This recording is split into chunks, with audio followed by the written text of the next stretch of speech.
once again. How you doing? Here it's Jimmy at O'Reilly's Mobile Mechanics, and we have 3 or 4 cars to go to today. And the first one here is a Renault Mégane, and the customer has bought it from a used car dealer who's dropped it off at his house. He's an old OAP or whatever you like to call it. Now he's taking the car to the shop, and when he's driving the car it's getting a message on the dashboard saying stop the car. So we're going to go and look at it and see if we can figure out what's going on. I forgot to add, we're going to keep all 3 or 4 cars, whatever we're doing today, we're going to put it all in this one video, so we'll just carry it on from there. After we're finished this one, we'll go to the next car. So once the vehicle starts moving, you're getting these warnings here: spanner, braking system fault, ABS light flashing.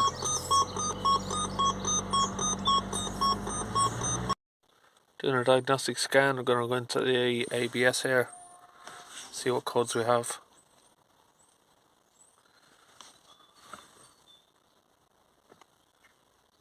Voltage supply too low, so there's no brake fluid in there.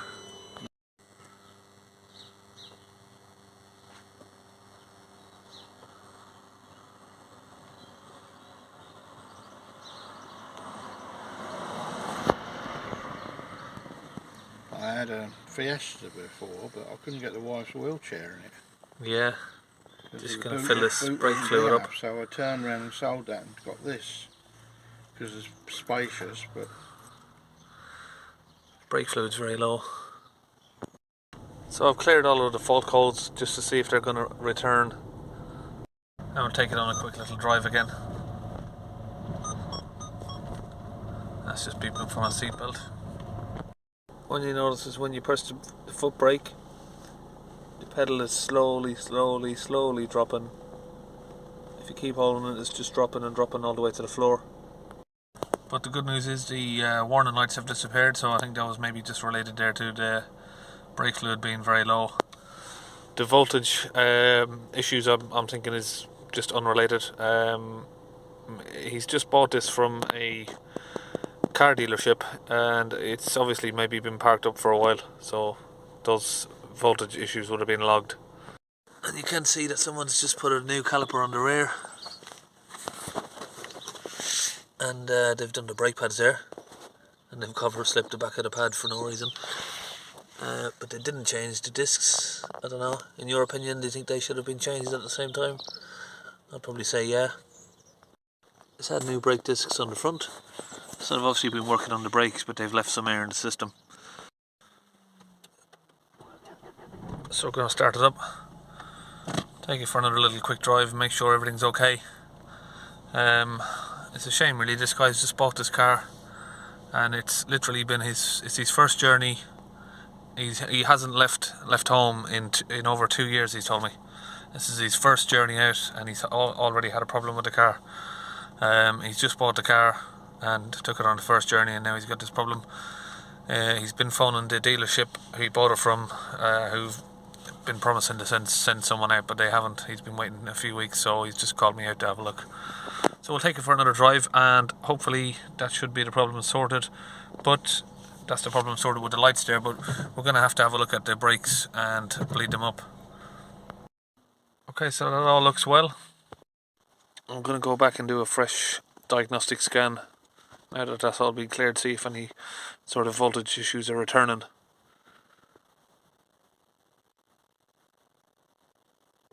Okay, so the injection's passed, the gearbox is now passed, and obviously we've been driving for 5 or 10 minutes there, so these faults would have just been because the car has obviously been parked at some point and the battery's gone low.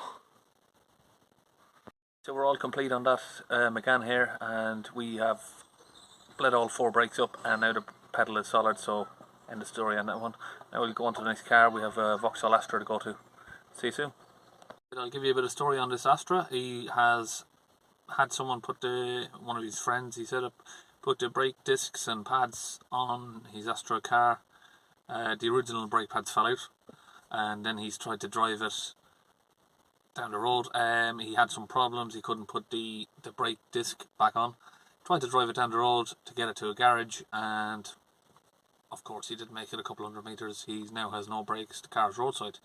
So this should be a bit interesting. Let's have a look at what he's done. Okay, so we're in this shape Astra here. I'm not sure what market this is. Just trying to get that focus there. You can see that the caliper is just dangling in the back there, and it's been leaving a mark on the wheel there. There's fluid all around the wheel, and a nice little patch on the floor there as well. So we've just got our jack ready here. We're going to get it jacked up. Okay, we have the wheel off. Little puddle on the floor there. Let's have a look at this caliper. So obviously before they've replaced the brake pads there, this caliper was getting rubbed on the brake disc. You can see that we're actually braking on the caliper there, so it's worn off the end of the caliper, and obviously the pistons come out there. That piston, if I press on it, it should just come off. You can see it's loose there. So just opening the brake fluid pipe there. Disconnect that. We're just going to release the handbrake. Car's in gear at the front there. So just here we have a little horseshoe clip on the handbrake cable. So just going to get that off with one hand there. Yeah, get that off. I'll just leave that there. Now I'm just gonna push this back so I can release that cable there. So now it's off of there, we can just slide it out. It's the caliper disconnected. So I bought a replacement caliper with me because I had a good idea that wasn't going to be reusable. So we'll get this one fitted. So first we're just going to get back on this hydraulic pipe here. And we just slip that handbrake cable back over there. So now we've just connected up to the 13mm bolts there, and the caliper's back in place. Now we can just put back on our little horseshoe clip. Get that back in place there. So now we're just filling up the brake fluid reservoir here. Now we're just going to screw that on tight. We're going to build up some pressure to bleed the brakes. So I've got that built up to about 20 psi. Now we've connected up a clear tube here with a little bottle for to bleed the brakes, and we've got an open end flared 11mm spanner here. Just going to get it over, and we can open that up.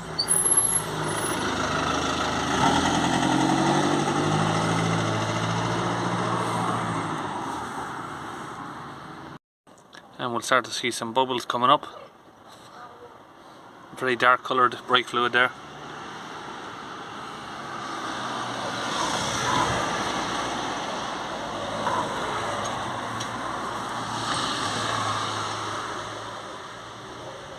And once those bubbles die out, we'll give it maybe 5 or 10 seconds of making sure we've got a nice steady stream, and then we can close it up. So basically, if there's any air bubbles left in here, you'll always have a soft feeling spongy brake pedal. We're just going to get that all the way out. Okay, so now close off the brake line there, and you can see the difference in the colour now. It's nice and clear compared to that orange stuff that came out of it. We'll disconnect that and she'll run back down to the bottle. Now we can get inside, start the car up and have a feel of the pedal. So I can feel there the pedal is nice and stiff. And it's not going down to the floor. So that's the wheel all back on there. And if you've had enough air bubbles go in there, you might have air trapped in all of the other wheels, so it's worthwhile checking that while you're there. So now we're just packing all of our tools basically back in the van here. And we'll just collect our cones. So that's it, we're all done at this one. See you in our next vehicle. Here's our next vehicle. We've already made a start. It's a Peugeot Partner, and we are refilling the PAT fluid. It's the diesel exhaust fluid additive. Just remove some 10mm bolts there to remove this plastic cover. We've got a 13mm bolt just up there. We've got some of these plastic little pop clips there. They just come off that side there, and then we disconnect the fuel line there, or the fluid line. You can just slide the unit to one side there, and it pops out the clips from up there to there. And it's a case of just taking off that electric plug there, and now we have the tank out on the floor here. You can use a few bottles of this pad fluid here to fill it up. So we'll disconnect the fluid line. You would say normally a fuel line, but yeah, same thing. Connect up the fuel line there, just connect the other end to the bottle.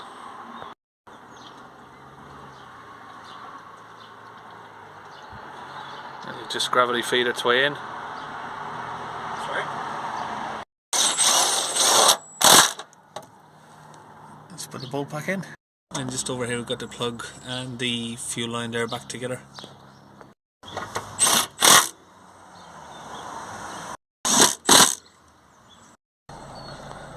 So we've got an engine light there, spanner sign,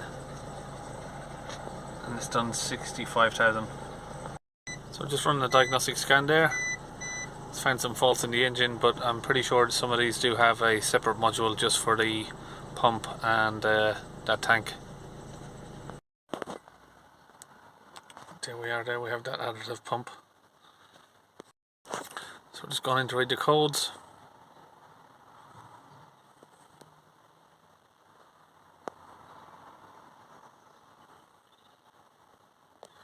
So the additive is below the critical threshold there, and then all of this multiplex additive pump fault. So once we've filled this back up and reset it, that should all go away. So we're just going to raise the codes.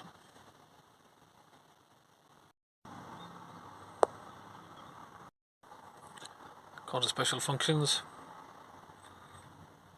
and it's in this one, I think. Service action.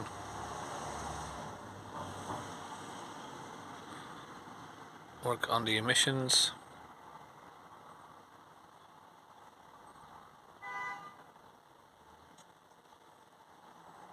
No, I've clicked on the wrong one there. So it's going to go into parts replacement.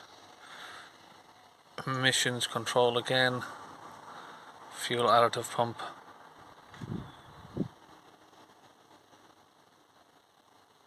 Yep.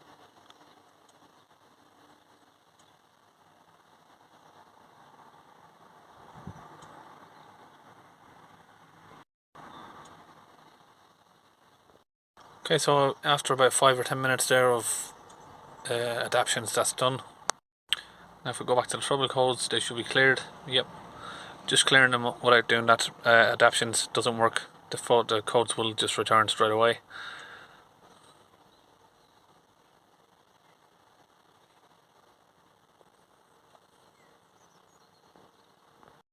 And there you go. Now we can get rid of that diagnostics.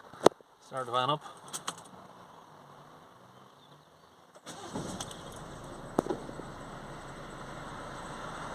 And that's it, all sorted. See you next time. So that's it. I think we're all finished really for today. That's about all we've got to do. But I don't always get a chance to use the camera and record all of these everyday videos. But I'll try and upload as many as I can. But yeah, that's about it. So we'll see you next time, next video. See you then.